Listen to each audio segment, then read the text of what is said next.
Consumer fed ഓണച്ചന്തകൾ ഈ മാസം 26-ന് ആരംഭിക്കും. സംസ്ഥാനത്താകെ 1800 വിപണന കേന്ദ്രങ്ങളാണ് സഹകരണ വകുപ്പ് മുഖേന പ്രവർത്തിക്കുക. 13 നിത്യോപയോഗ സാധനങ്ങൾ സർക്കാർ സബ്സിഡിയോടെ ലഭ്യമാകും. ഓണവിപണിയിലെ വിലക്കയറ്റം പിടിച്ചു നിർത്താനും അവശ്യ സാധനങ്ങൾ വിലക്കുറവിൽ ലഭ്യമാക്കാനും സംസ്ഥാന സഹകരണ വകുപ്പ് നേതൃത്വത്തിൽ കൺസ്യൂമർ ഫെഡ് ഓണച്ചന്തകൾ ആരംഭിക്കും.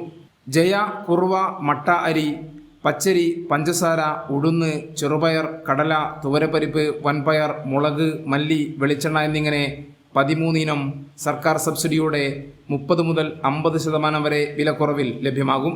സഹകരണ സംഘങ്ങൾ കേര കർഷകരിൽ നിന്നും നേരിട്ട് കൊപ്ര സംഭരിച്ച് ഉൽപ്പാദിപ്പിക്കുന്ന വെളിച്ചെണ്ണയാണ് ഓണച്ചന്തകളിലൂടെ ജനങ്ങളിലെത്തുക. ഈ മാസം 26-ന് തുടങ്ങി സെപ്റ്റംബർ 4 വരെ 1800 വിപണന കേന്ദ്രങ്ങൾ സംസ്ഥാനത്ത് പ്രവർത്തിക്കും. ജില്ലകളിൽ ത്രിവേണി സൂപ്പർ മാർക്കറ്റുകളിലും സഹകരണ സംഘങ്ങൾ വഴിയും നിത്യോപയോഗ സാധനങ്ങൾ ജനങ്ങളിലെത്തും. റേഷൻ കാർഡ് മുഖേനയാണ് വിതരണം. നോൺ സബ്സിഡി ഇനങ്ങൾ 10 മുതൽ 40% വരെ വിലക്കുറവിൽ ഓണച്ചന്തകളിൽ ലഭിക്കും. കൈരളി ന്യൂസ്, കോഴിക്കോട്.